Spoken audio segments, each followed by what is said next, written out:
우리는 지금까지의 예수님의 행적에 비해서 오늘 본문의 분위기는 상당히 달라져 있는 모습들을 발견합니다. 지난번 우리 5장에 보면은 그 다양한 이적들, 군대 귀신 들린 사람을 내쫓으시고 그 2,000마리의 돼지에게로 들어가서 수장되는 그런 그 놀라운 이적. 또 예수님의 소문만 듣고 12년 동안 고생하던 혈루증 여인이 군중 틈을 비집고 들어가서 예수님의 옷자락을 만지기만 했는데도 완치되는 그러한 놀라운 역사.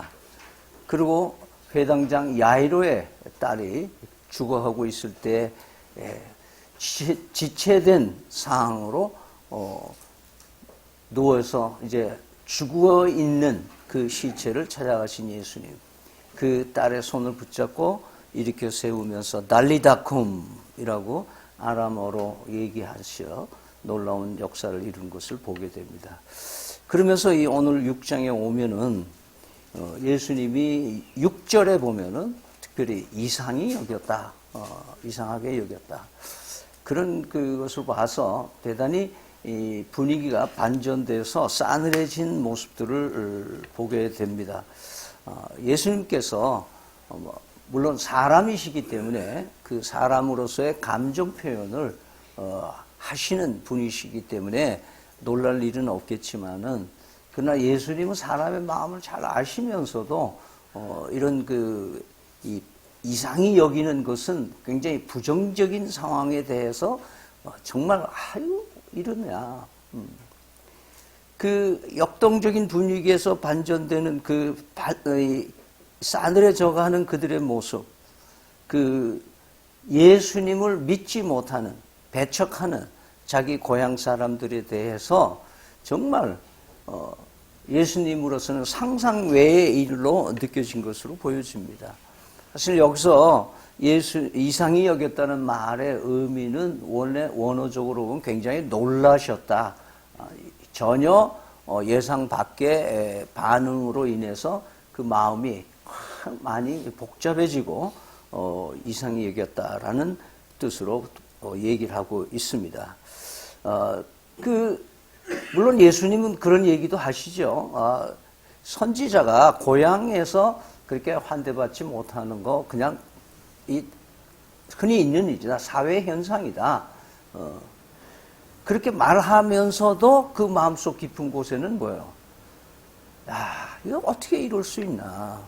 내가 뭐 이 동네에서 자라면서 사기친 일이 있나? 누구 때려준 일이 있냐? 뭐 훔친 일이 있냐? 내가 뭐 이 동네에서 내가 무슨 자라면서 무슨 일 했다고 이 사람들이 이렇게까지 나를 박대할 수 있는가라는 것을 그 마음의 동요를 그 6절에서 읽을 수가 있습니다. 그래서 오늘 본문을 통해서 어떻게 이 사람들이 예수님을 놀라게 할 정도로 이렇게 불신할 수 있었는가? 어떻게 그렇게 그런 사람이 이 마을 사람들이 됐는가에 대한 것들을 우리가 얘기를 해보면서 오늘 이 시대를 살아가는 우리의 모습들을 비춰보고자 하는 것입니다.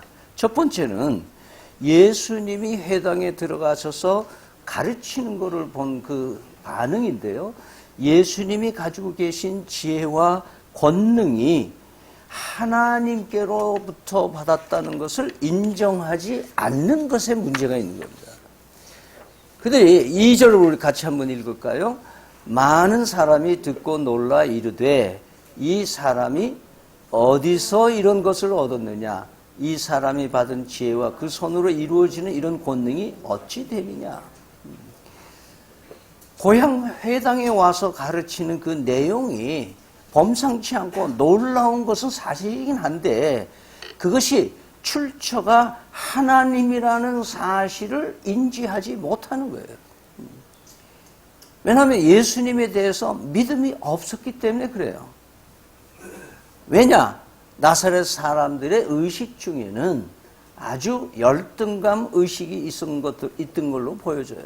그래서 자기 동네 출신인 이 예수가 그리스도라는 사실이 믿어지지 않는 거예요. 메시아라는 것이 믿어지지 않는 거예요. 오히려 이들이 기다렸던 것은 이 나사렛을 이 이스라엘을 통치하고 있는 군사 독재로부터 좀 해방되는 그런 그 혁명 지도자가 필요하지, 우리에게 그렇게 뭐 설교 잘하는 사람이 필요한 건 아니지 않느냐, 이런 생각이었던 것 같아요.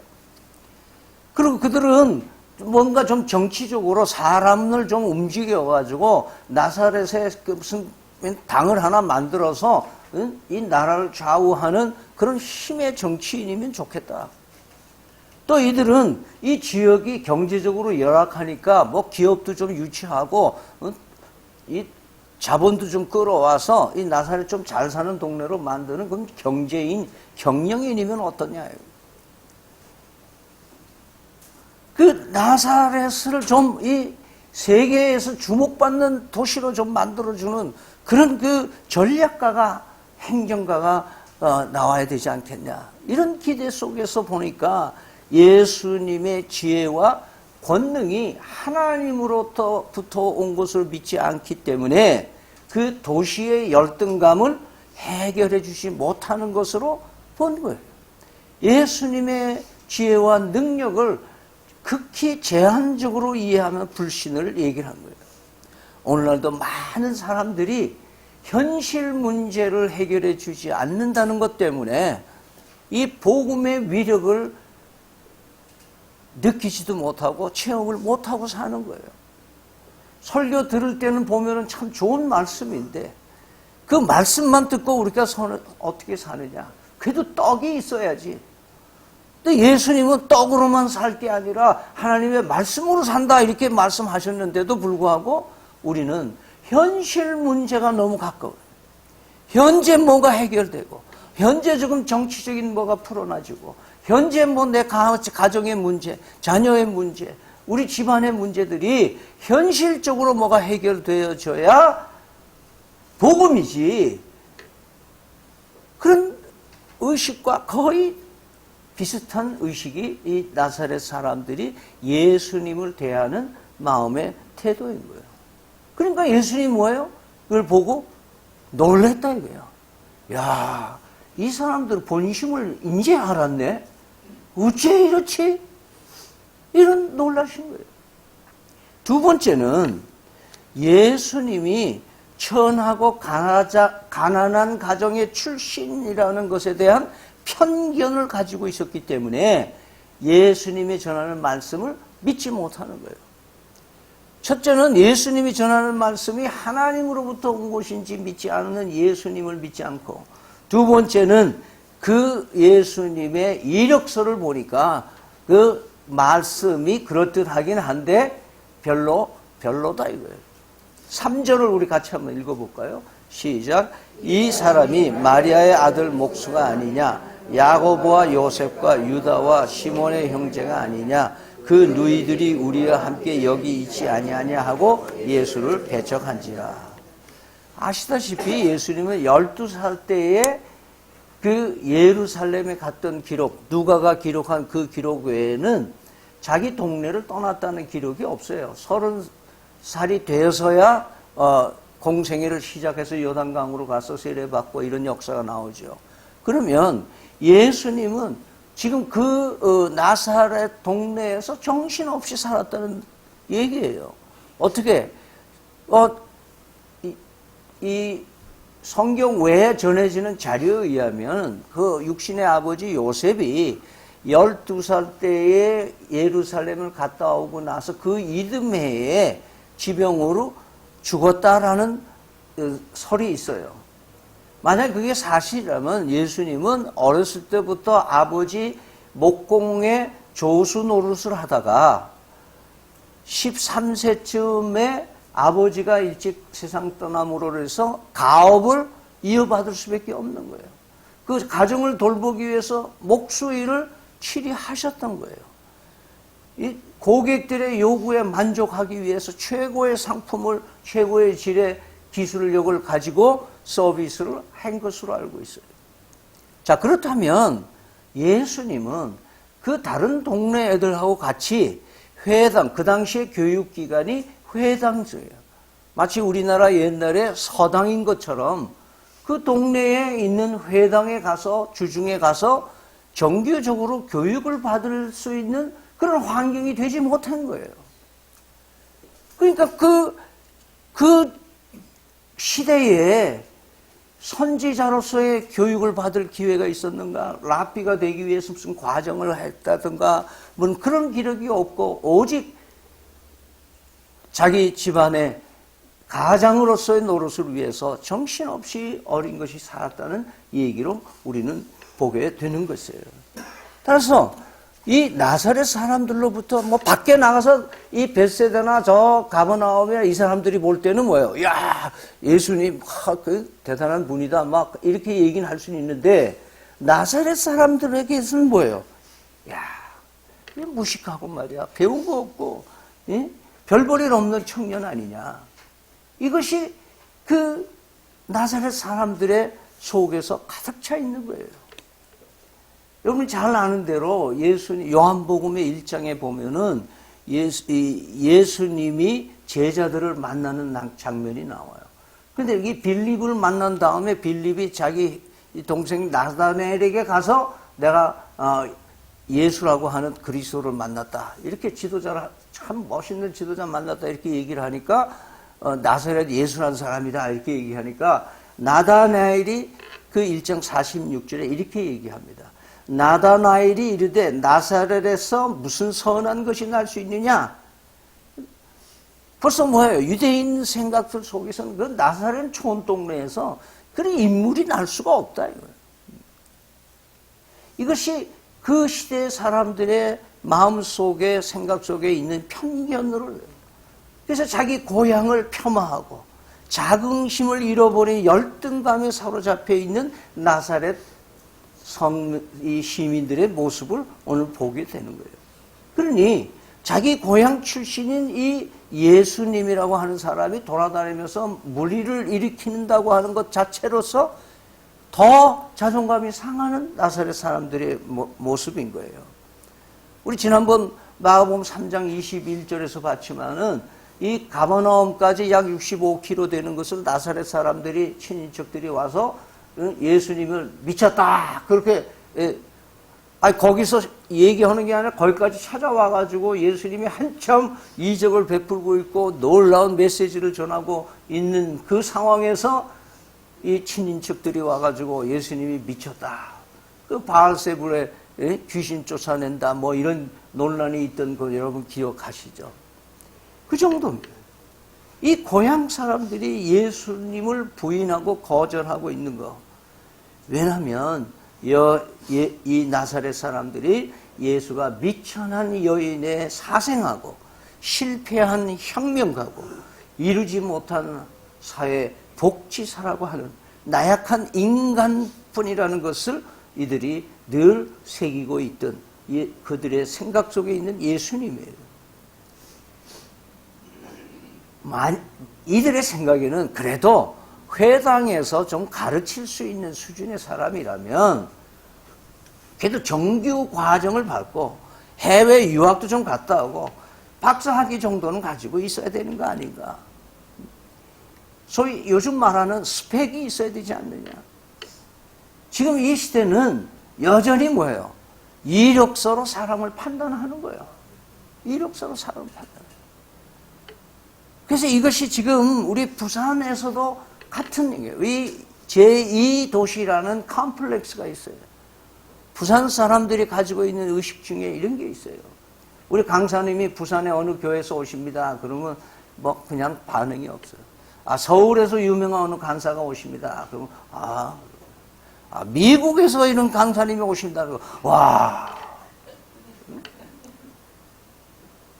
그러니까 여러분들이 아실는지 모르겠지만 강사님들을 이렇게 소개하시는 목사님들의 이야기는 이것저것 있는 거 다 붙여가지고 막 과장해가지고 뭐 가짜 이력서인지는 몰라도 하여튼 뭐 어느 대학을 나와서 어디서 학위를 받고 막 이런 걸 얘기를 자꾸 하는 거예요. 그렇게 해서 뭐냐? 청중들에게 뭐예요?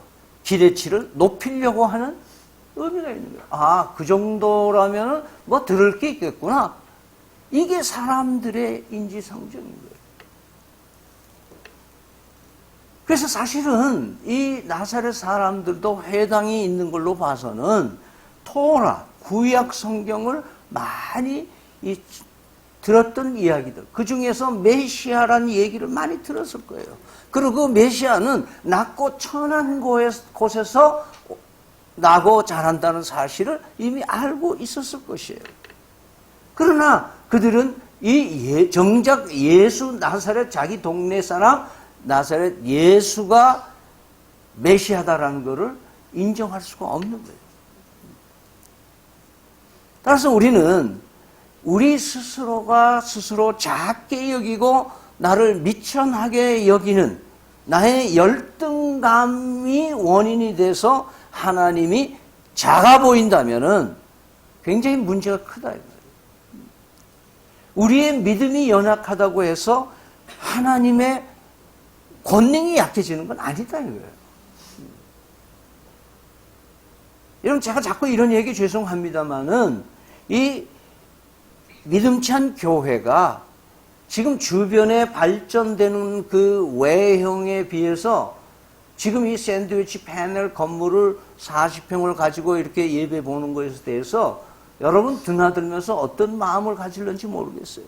저도 인간이기 때문에 한 번씩 그런 마음을 가질 수 있었어요. 또 있고 그런 마음이 있어요.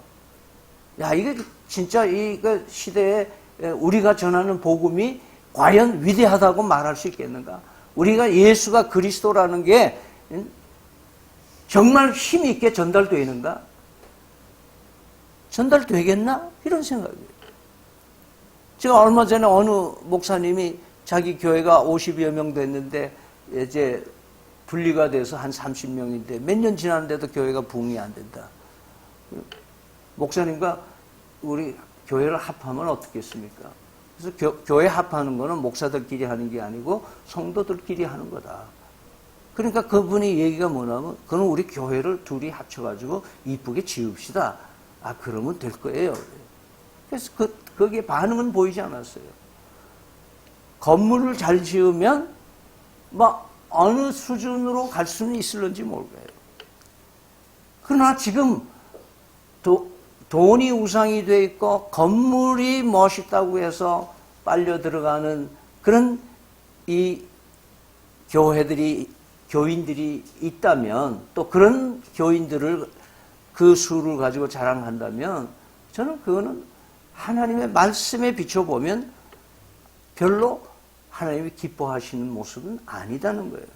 왜냐하면 세상은 외모로 판단하지만 하나님은 중심을 보신다고 하신 걸 우리가 이거 믿습니까? 정말 믿고 사느냐 이거예요. 말하자면 나의 출신과 나의 스펙 없고 나의 별볼일 없고 있는 거 없고 가진 거 없고 탤런트 없고 뭐 그렇다고 해서 쓸모없는 인간인가? 아니다 이거예요. 하나님이 여러분을 믿음찬 교회로 불러주실 때는 부르심에 대한 목적이 분명히 있는 줄 믿습니다.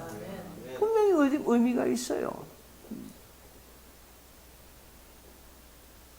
각자 가정으로 부르신 하나님의 은혜가 있고 우리가 주 예수를 믿는다고 한다면 우리의 복음의 역사가 우리를 통해서 반드시 일어나게 될 줄로 믿습니다. 내 때에 안 되면 다음 때라도 반드시 될 줄로 믿습니다. 여러분 우리 가문을 자랑스럽게 여길 수 있는 여러분들이 되시길 바랍니다. 이제 명절이 가까워 오는데 여러분 친인척들 만나면 우리 가문이 얼마나 훌륭한 가문인가 자랑할 수 있는 여러분이 되시길 바랍니다. 쥐뿔도 나올 거 없는 가문이지만 그래도 저희 모친이 한 번씩 그런 얘기합니다. 야, 시집 오니까 집구석에 뭐 쓸만한 게 하나도 없더라. 시집 오기 전에 평양 옆에 순천에 그 잘 나가는 정미소 집 맞다. 괜찮은 거 아니에요. 한 번씩 그렇게 시집에 대해서 좀 없이 여기는 말을 하신 분이셨지만 그러나 아버지 없이 자녀들을 키우면서 그 자존감과 자신감을 키워주기 위해서 어떻게든지 그 가문에 자랑거리를 주기 위해서 부산에 초등학교 다닐 때 칙칙폭폭 12시간 가는 서울 기차를 그렇게 돈이 없다고 하는 어머니가 두 형제를 끌고 초등학교 다니는 애들을 영등포 역에서 내려서 시외버스 타고 인천 가다 구로동에 내서 구로동에서 가리봉리라고 하는 조그만 촌동네로 걸어서 갑니다. 그러면 거기 아버지 가리봉 교회 뒷동산에 몇 등이 있는데 거기에 앉혀놓고 태산을 넘어 헝격에 가도 빛 가운데로 찬송 부르면서 숨이 차시면서도 그 가문이 어떤 가문인가를 자식들에게 알려주기 위해서 그렇게 애쓰는 모습이 명절 때만 되면 생각이 나는 거예요. 여러분, 우리 부모를 자랑스럽게 여길 수 있기를 바랍니다. 여러분의 부모가 아무리 못났어도 하나님께서 여러분을 생존하게 있게 하시는 창조의 방법으로 여러분의 부모를 택하여 주신 존귀한 분입니다. 부모를 자랑스럽게 여겨요. 특히 젊은이들, 여러분들의 부모를 무시하지 말고 부모를 존귀하게 여기길 바랍니다. 자녀들을 둔 여러분 부모들 명심하십시오. 여러분 자녀들에게 야, 이 잘될 놈아 그렇게 좀 축복하면서 키우세요. 아이고, 네 싹이 노랗다. 그래갖고 네가 뭐가 되겠노? 경기도 쪽에 가면 이 망할 놈아. 왜 자기 자식을 보고 말로는 맨날 내 눈에 넣어도 아프지 않을 그 자식이라 그러면서 왜 그렇게 아이들을 아이들을 마음을 아프게 하면서 아이들을 키우는 거예요. 좀 희망을 주고 소망을 주고 얘 너 될 놈이야 이제. 너 나는 석색이지만 하나님이 너를 크게 쓰려고 그렇게 너는 치료를 받고 내가 아픈 거 나 괜찮아. 나 괜찮아. 너는 잘 될 거야. 그렇게 기도하셔야 되는 거예요. 기도만 하지 말고 아이들에게 얘기를 해줘요. 야, 내가 너한테 진짜 해준 거 없는데 너 이렇게 잘 자라줘서 너무 고맙다. 그래 해야지. 뭐 네 친구 아무개는 뭐 서울대학 갔다는데 너는 뭐 하고 있노? 아, 이딴 소리를 하고 애를 기를 죽이고 있는 거예요. 내 친구 아들들은 다 법조계에서 말이지 난다 긴다 하고 사는데 너는 뭐 하는 말이지? 이 부모들이 특히 그리스도인들이 자녀에 대해서 자존감을 주지 못하는, 자녀에 대해서 자랑거리를 찾아보세요. 지금부터. 예? 내가 내 자식을 자랑스럽게 생각하지 않으면 이 세상에 누가 내 자식을 자랑스럽게 사랑해 줄 거예요, 여러분.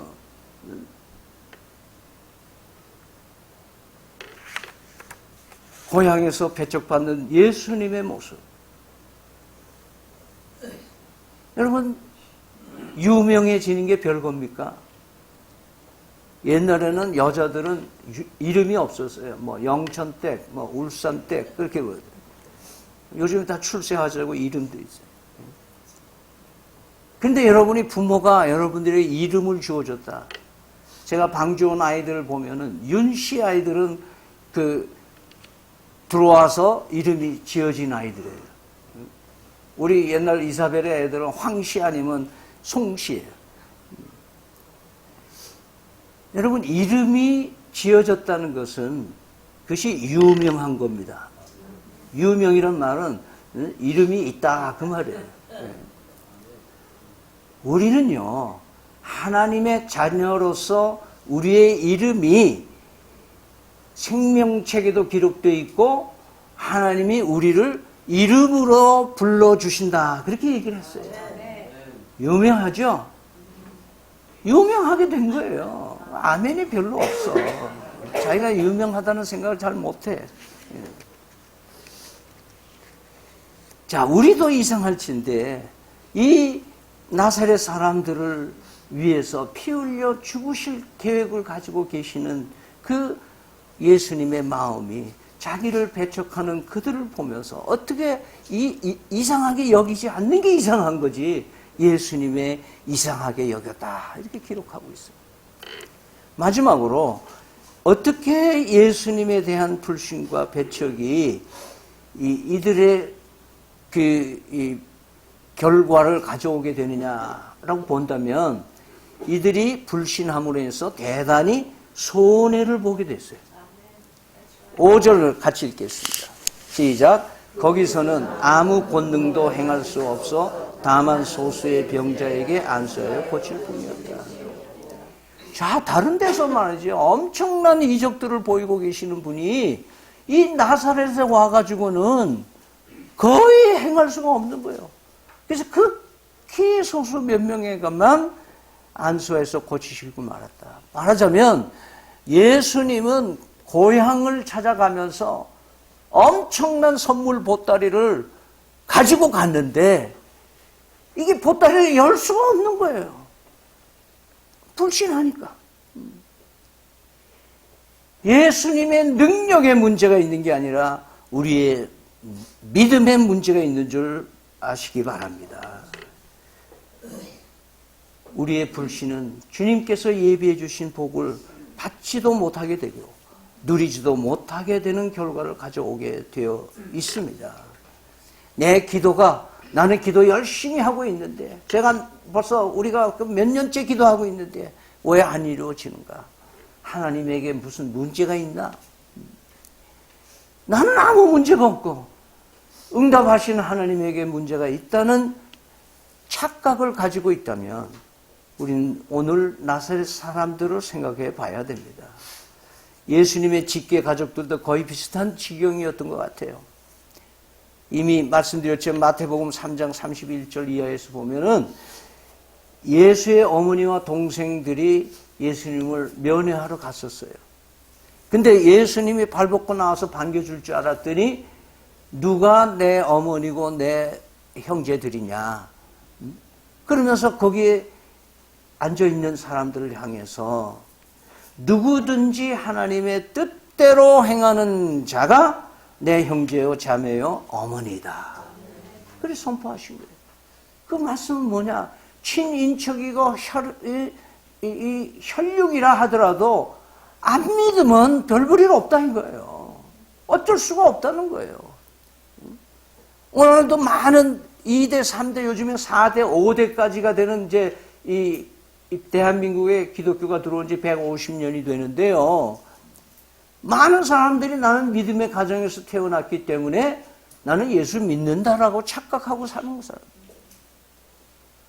그걸로 안 돼요. 뭐 전에 앉은 많은 남자들이 너가 교회 안 나가노? 그러니까 나 마누라 치마 잡고 천국 갈 거다 이러네.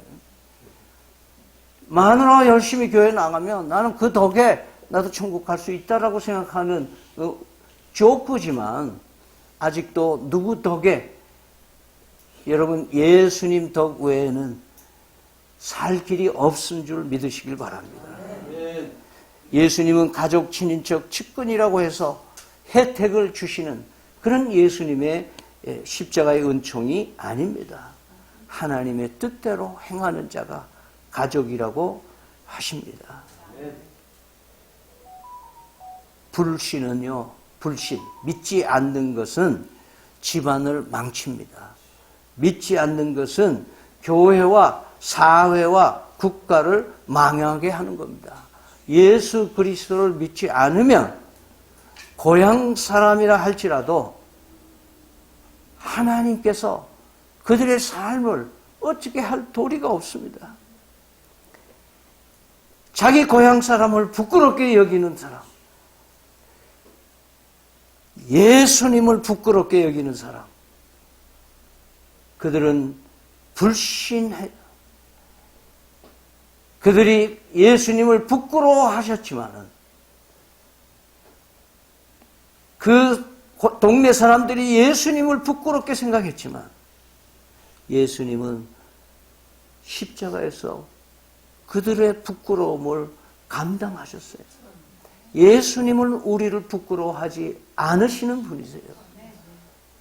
우리가 부끄러워하는 그 부끄러움을 대신 십자가에 지시고 참혹한 고난을 대신 받으시고, 예수님이요 33살 청년이 대낮에 뻘거벗긴 채로 빨래처럼 십자가에 널려 있었다는 것은요 수치 중에 수치예요. 부끄러움, 인류의 모든 부끄러움을 다 한 몸에 지니셨다는 의미예요. 히브리서에서는 그가 우리를 부끄러움을 담당하심으로 우리가 담대히 하나님 앞에 나아간다고 말씀하십니다. 여러분, 예수 그리스도를 구주로 믿으면 자랑스러운 하늘나라 고향 사람들이 다 되는 줄 믿으시길 바랍니다. 아멘. 여러분이 예수 그리스도께서 우리의 부끄러움을 다 당해 주셨으므로 우리를 부끄러워하지 않으시고 자녀로 일컬음을 은혜를 주시는 하나님의 은총 앞에 날마다 믿는 사람이 되시기 바랍니다. 아멘. 믿음으로 살아내는 우리 교인들이 되시기 바랍니다. 아멘. 오늘 그의 스펙이나 그의 현실감이 없다고 생각한다든지 여러분들의 삶 속에 편견이 잡혀 있다면 이 시간 십자가에서 해결하시고 오직 예수 그리스도에 더 이상 지체하지 말고 오직 예수님을 자랑으로 삼는, 오히려 예수님이 네가 예수 믿었어? 야, 이상하다. 거꾸로 하나님이 너 같은 게 예수 믿었어? Wonderful, amazing, marvel, 이런 찬사가 나올 수 있어. 나같이 참 못된 사람이 예수 믿은 것을 보고 하나님, 예수님이 이상히 여길 그런 마음들, 그런 심령들, 그런 축복이 넘치기를 기원 드립니다. 아멘.